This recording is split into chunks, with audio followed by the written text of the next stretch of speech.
उस दिशा में आपस में सामंजस्य बैठाने में सफल हुआ। समझिए भाजपा का हारना नामुमकिन नहीं है। हर चुनाव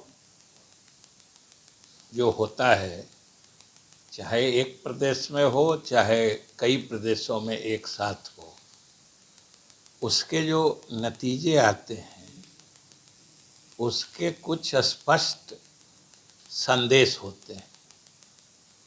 और ये कल जो नतीजा आया है, 5 राज्यों में चुनाव हुआ था, उसके 4 राज्य के तो नतीजे आ चुके हैं।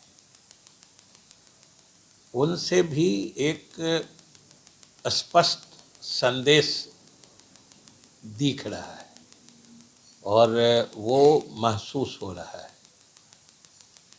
कि ये जो इंडिया गठबंधन है या इंडिया अलायंस है, इसके जो अलग अलग घटक दल हैं उनको ज़्यादा समझदारी से और सामंजस्य से काम करना होगा, ये स्पष्ट संकेत है। और ये भी पूरा देश जानता है कि इन चुनावों में भी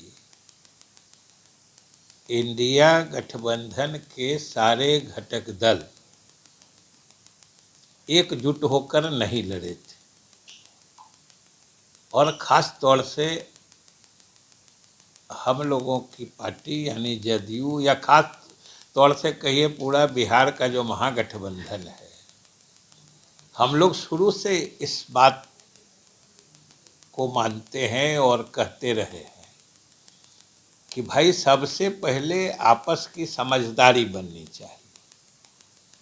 और ये बार बार स्पष्ट संकेत मिला है या दिखा है कि अगर सारी जो दल हैं, विपक्षी दल एकजुट हो जाते हैं तो भाजपा परास्त हो जाती है, और एकजुट नहीं रह पाते हैं तो भाजपा नहीं परास्त होती है। तो इसलिए ये सारे दलों को विचार करना होगा।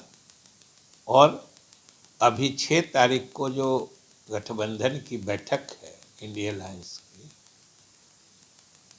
स्वाभाविक रूप से इसमें सभी दल को खुले दिल से सामंजस्य बैठाने की कोशिश करनी चाहिए।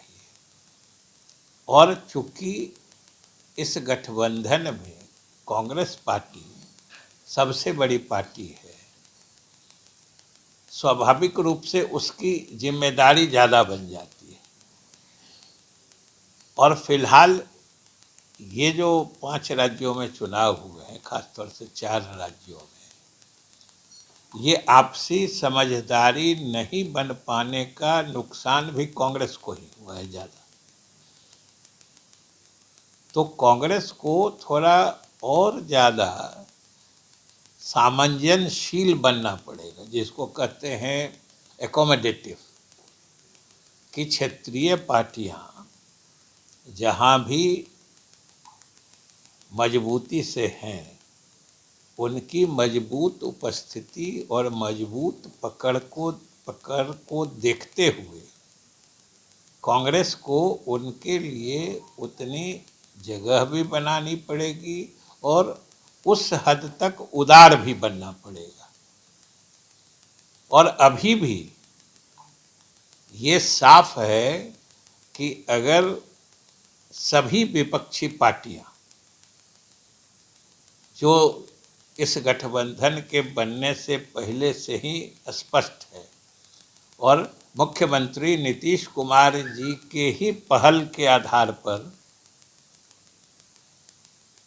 इसका गठन हुआ था और ये पटना से ही इसकी शुरुआत हुई थी, उसी दिन से एक बात साफ है कि हम लोग कोशिश करें कि जो एनडीए के उम्मीदवार के विरुद्ध हम लोग का भी एक साझा उम्मीदवार हो, एक के विरुद्ध एक वाली नीति जो है, अगर हम लोग उस दिशा में आपस में सामंजस्य बैठाने में सफल हुए तो समझिए भाजपा का हारना नामुमकिन नहीं है।